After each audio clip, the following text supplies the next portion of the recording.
Hello everyone, this is Anissa Hunter, owner of Nissa's Nana Pudding and More, coming to you guys today. It's really just like a watch me work type video. I am making an Etsy order for one of my customers, her 55th birthday. So I am making her, well, I've already done the graphic designs and printed them out and everything.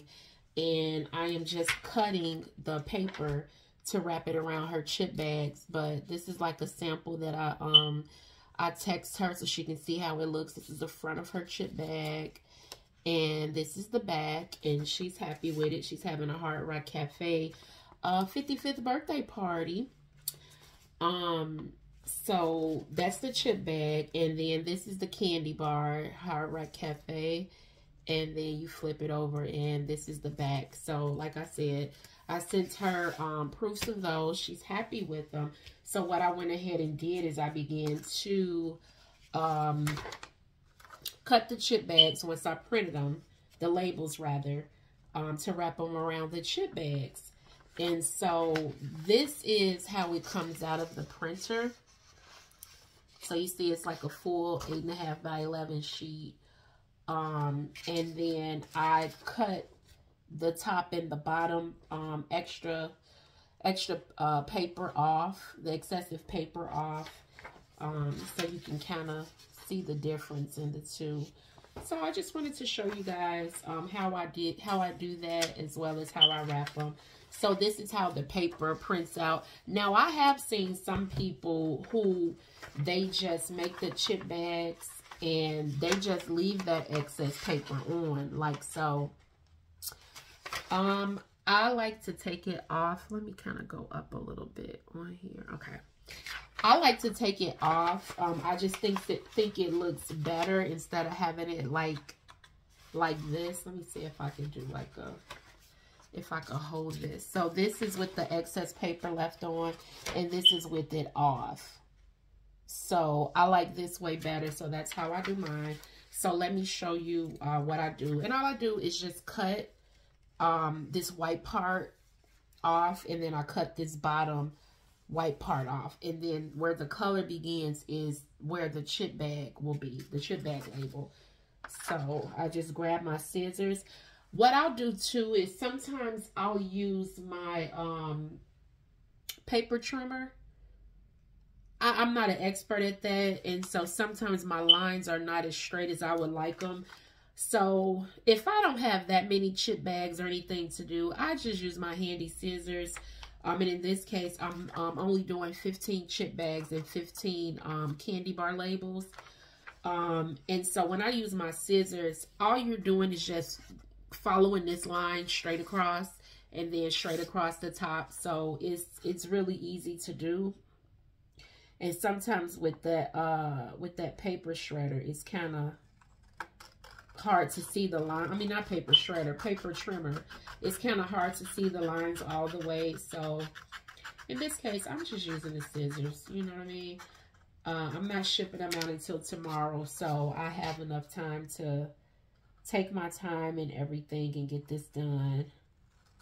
Which when you make your customers labels and things, you want to make them look you know, as perfect as possible and professional. So I'm just going to use my scissors, and so see that's all you have to do. And then I like to do mine in steps. So I cut everything first, and then well, you know, I make my labels, I print them all out, and then I like to cut everything first before I begin to wrap the treat labels around them. This way I'm just doing everything all together instead of doing one chip bag, wrap it, come back and cut, do another chip bag. This is just how I like to do it. But you have to really find your way. You know, the way that you like to do it. Everyone's different. It's no right way. It's no wrong way. As long as we get to the same outcome, and that's a professional look for our customer. So that is how I do the chip bag labels.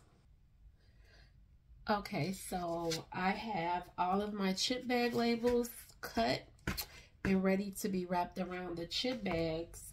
And now I'm moving on to my my candy bar labels. And this is how they come out on the paper.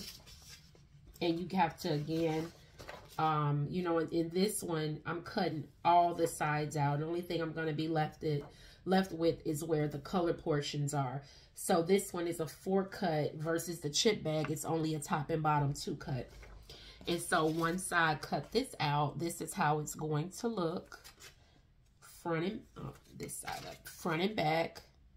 This is the back. This is the back, and then this is the front of the candy bar label. So I'm gonna go ahead and cut these. And again, if you have a paper trimmer, you can definitely use that trimmer and save some time. And the only thing about using the trimmer too, I mean, I think it might be quicker, but you can only really do 1 page at a time. If you do 2, you risk cutting into, you know, some of that second page, cutting into the candy bar, and then now the line is all uneven and everything. So like I said, this is a smaller order of 15 candy bars and 15 chip bags. So, you know, I'm just going to use my scissors. So, like I said, with the chip bags, it's, you know, pretty easy because, again, you can just follow along the lines of where you want it cut. And that way, you know it's going to be cut straight. Unless you really don't know how to cut, you might want to try the trimmer and just do the paper trimmer and just do 1 page at a time. That might be better for you. Because believe it or not, you know, some people have a hard time following lines. You know, like, I know for me, even when I like color, I haven't colored in years. It was really hard for me sometimes to stay in the lines. I'm coloring all outside the lines and everything else. So some people, they really do have a problem with staying on the lines, and that's okay. You have to find out what works for you, and that means that maybe using scissors is not a good idea. You find another way to get it done. We don't let that stop us. We find a way, right? So I'm a clean as you go kind of person, so I have my little garbage can right there, and I throw my shreds. So you see how that is? So I just cut these, and I'm gonna do all 15 of these, and then I will come back and I'm going to show you guys how I wrap them around my candy bars and my chip bags. But that is how you cut them once you print them.